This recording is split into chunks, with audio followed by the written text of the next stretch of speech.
Retomando então o tema sobre os protestos ocorridos ontem, quem se manifestou hoje foi Hamilton Mourão, presidente em exercício, né? Já que o presidente Jair Bolsonaro está nos Estados Unidos, como disseram os comentaristas agora há pouco. Mourão disse que os protestos de ontem contra os bloqueios do MEC não desestabilizam o governo. De acordo com Mourão, as manifestações foram pontuais e não existe o risco de atos como os de 2013 se repetirem. O presidente em exercício também voltou a dizer que as manifestações foram usadas politicamente para atacar o governo por grupos em favor do ex-presidente Lula e por centrais sindicais, abro aspas. O protesto é uma forma que a sociedade tem de se expressar e de expressar o seu desencanto com as coisas na forma como elas estão acontecendo. Agora, você nota que houve a exploração política, porque se o protesto era contra a educação, por que tinha tanto Lula livre nos cartazes? Foi o que disse Hamilton Mourão. Vamos lá, Vera Magalhães. A gente ontem terminou o programa mais ou menos nessa toada, né? O Alexandre notou o fato de que esses discursos do Lula livre, etc., apareceram lá e realmente apareceram. Lula livre, outras tantas manifestações políticas. O que eu acho que o general também acha, ele só quis dar uma amenizada no discurso, porque tinha ficado parecendo que ele, de novo, tinha tentado fazer o contraponto com o Bolsonaro, é que isso acontece. Nem toda a pauta você controla num tipo de protesto assim pulverizado como esse, que acontece de forma mais ou menos descentralizada em todo o país, reúne estudantes que são uma massa aí que não exatamente segue a mesma orientação, etc. E você tem vários tipos de grupos que participam de protestos como esse. Nos protestos de 2015 e nos que se seguiram ali pelo impeachment, você tinha todo tipo de pauta, todo tipo de manifestação. Em 13 era uma miríade de manifestações, desde contra a PEC lá, que tentava ser da mordaça do Ministério Público, passando por dinheiro do transporte público, tarifa, etc, etc. Eu acho que não dá para negar que o que esteve no cerne da coisa, que levou as pessoas às ruas, é a preocupação com a educação. Era uma preocupação que não se imaginava que fosse aflorar de forma tão definitiva na sociedade, mas isso decorre do fato de que o governo escolheu uma pasta que diz respeito à vida do dia a dia das pessoas, diz respeito ao futuro dos filhos de todo mundo, diz respeito ao emprego das pessoas, diz respeito à pesquisa do país, para fazer guerra ideológica. Quando você faz guerra ideológica numa pasta como a da Damares, por exemplo, ou mesmo nas relações exteriores, que é uma coisa ali meio, quase etérea para as pessoas, elas veem como um jogo de war, etc., você não tem tanta reação. Quando você faz guerra ideológica, tendo uma pasta que é um transatlântico, como é o MEC, tendo tarefas muito urgentes para tocar. Por exemplo, você tem o Fundeb vencendo ano que vem e ontem o ministro não conseguiu dizer uma mísera palavra do que ele vai colocar no lugar. Aí você tem a chance de ter contra si uma reação muito mais forte e muito baseada no dia a dia, no pragmatismo das pessoas. Então, eu acho que o governo, eu disse no bloco anterior e repito, errará se subestimar o que está em curso. Se tratar a educação como um chocolate que você pode repartir para comer uma parte agora e outra em setembro. Isso não vai resultar em boa coisa. É algo que atinge estudantes de todas as classes de renda, de todos os cortes ideológicos. E era bom ter um olhar, ter uma atenção, explicar esse negócio direito. Não adianta só ficar tutelando, não pode falar corte, tem que falar contingenciamento. Isso é bullshit. Isso é pura semântica. O que você tem é que explicar o contingenciamento, por que ali, o que vai ser contingenciado, quais os critérios, quando volta o dinheiro, se voltar a arrecadação. Se voltar a arrecadação, a educação vai ser a primeira a ter o orçamento reposto. Este tipo de discurso baseado em dados, em fatos, em números, é que deveria estar pautando a reação do governo aos protestos. Quer continuar você, Alexandre? Vamos lá. Vamos lá. Eu quando comentei ontem as manifestações, eu fiz uma constatação, que o Lula livre estava presente nos protestos, foi trending topics do Twitter, mas eu estou com meus companheiros, eu não caio na esparrela também de achar que foi só Lula livre. Evidentemente que não foi só isso. E nem foi por um lado não foi só isso, por outro lado também não foi uma coisa marginal, como, por exemplo, na época dos protestos do impeachment, pedidos de intervenção militar, que era uma coisa marginal, muito pontual. A gente tinha muito mais, até porque a gente não tem tanto tempo assim da eleição, né? O segundo turno do ano passado, onde o presidente Jair Bolsonaro venceu com 57 milhões de votos, mas o seu adversário, Fernando Haddad, teve 47 milhões. Ele foi ministro da Educação durante 7 anos, né, de 2005 a 2012. Ele estava presente na Paulista, tentou capitanear ali um pouco de, enfim, dessas pautas para ele.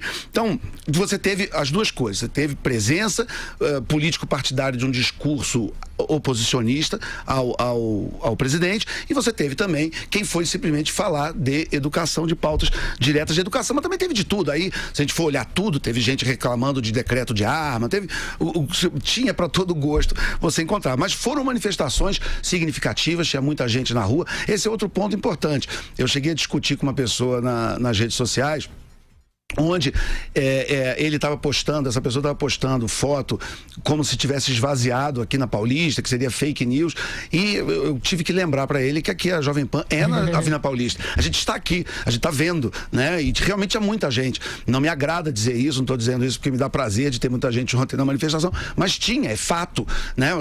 A gente não tem como negar o que a gente viu, que estava na nossa frente, né? Nós estamos na Avenida Paulista, nós vimos o tamanho da manifestação ontem. Então, e também pelos cartazes e pelas roupas e pelos uniformes e pelos slogans, você via que também tinha um pouco, não era uma coisa tão coordenada como uma manifestação político-partidária, como a gente já viu por Lula livre ou outras, que tinham vamos dizer, um aparelhamento das pautas mais evidente. Você tinha de tudo, você tinha gente que é o operador político, que está em sindicato, que está em movimento, está em partido, mas tinha também, evidentemente, pessoas da sociedade que estavam lá querendo protestar, cada um com a sua pauta. De qualquer jeito, uma coisa que é preciso ficar de olho, que eu acho que é muito importante, é a esquerda está tentando voltar a ter discurso, a ter narrativa. Ela que estava meio que nas cordas no começo do ano, no início do governo, mas ela está começando a achar que está encontrando um discurso. E até está começando a achar que pode voltar a ser cool,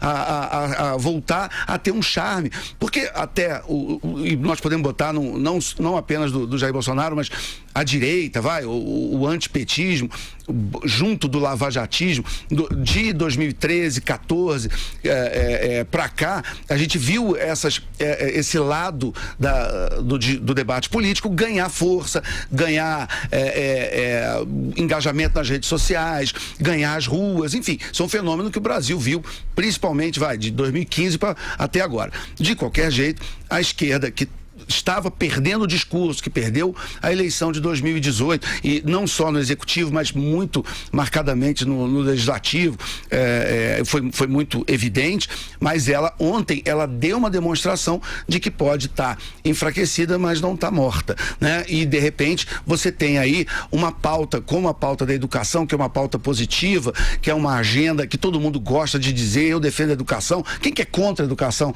né? Então a esquerda se mostrou ontem animada, dizendo, olha, de repente é por aqui que a gente vai voltar a falar, que a gente vai voltar às ruas, a gente vai voltar a ter uma narrativa. Então é preciso, eu acho muito importante que os apoiadores do governo e o próprio governo não minimizem o que aconteceu ontem, não achem que é meia dúzia de mortadela, não é. Ontem tem uma semente de alguma coisa que é preciso que se fique de olho para que não ganhe aos olhos do governo, a oposição não ganhe um discurso que ainda não tinha. Vamos lembrar também, eu estava comentando no bloco anterior, que o Brasil não está numa situação econômica boa, nada favorável. Existe, inclusive, risco da gente entrar tecnicamente em recessão ao longo do ano, as previsões do PIB são baixas. Eu dei uma olhada agora aqui na Bolsa, nós estamos com 90 mil pontos, que é um índice mais baixo do que havia em janeiro, quando o presidente assumiu, quando o Jair Bolsonaro assumiu a presidência.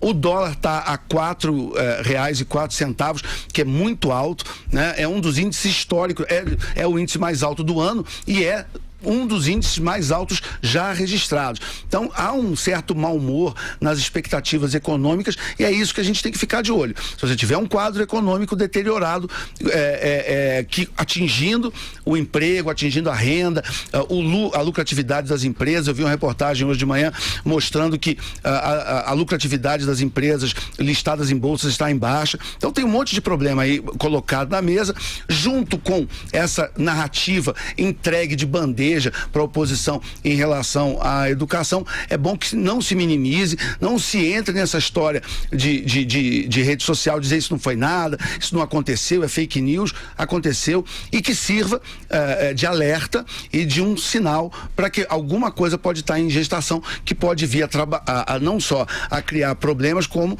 a dar uma energia e um sangue novo ao discurso oposicionista. Vai, Andreasa, vai você agora.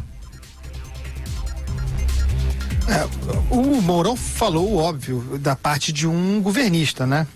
Não se pode negar, e ele não poderia fazê-lo, é um dado objetivo, o tamanho, a extensão, o volume das manifestações. Foi gigantesco. Vamos supor que houvesse alguma dúvida sobre a composição das manifestações, né? Quem tomou corpo ali? É evidente que agentes partidários, sindicalistas estavam ali, é evidente que haveria Lula livre, mas o que mais havia ali? E aí, ontem passei a noite procurando fotos e imagens das manifestações, identificando de fato, confirmando a impressão de que a coisa era maior, de que havia estudantes e eventualmente até eleitores do Jair Bolsonaro e pessoas que eram críticas àquilo que o lulopetismo fizera com educação e que agora são críticas ao que o bolsonarismo não faz. A inação do bolsonarismo em termos de política pública para a educação. E quando faz, dessa forma hostil, percebida como hostil, com corte, contingenciamento, cada um vai dar a sua narrativa. Então, hoje de manhã, eu liguei para alguns amigos meus, mais de 10, e mandei mensagem tentando fazer uma pesquisa informal de aferição. Alguns eleitores do Bolsonaro, alguns professores, que se filiam no espectro liberal, não são definitivamente esquerdistas, e todos eles apoiadores, alguns dos quais tendo ido à manifestação, corroborando a tese de que a coisa é maior e de que alguma veia foi atingida aí. Porque esse contingenciamento em verba de natureza discricionária atinge, por exemplo, pesquisa, atinge segurança nos campi. Uma coisa é você ter aqui no Rio de Janeiro, numa universidade federal, a polícia militar fazendo segurança, mais ou menos. Outra coisa é no interior do Brasil, em lugares difíceis, com pouco policiamento, você não ter condições de pagar segurança para uma universidade. Então, é delicado o que está em curso, e da parte do bolsonarismo, obviamente, como eu disse ontem, só resta a batalha de percepção, tentar convencer a sociedade de que quem estava ali era a extrema esquerda, porque com isso estimula a hiperpolarização, nós contra eles, nós, os verde-amarelos, contra a balbúrdia vermelha. Identificar o que houve ontem como balbúrdia vermelha é, obviamente, o movimento bolsonarista. O que não significa que com isso, está em curso aí agora, que com isso o governo não deva prestar atenção para a verdade, para o fato. O fato é que o que havia ali era uma expressão da sociedade brasileira.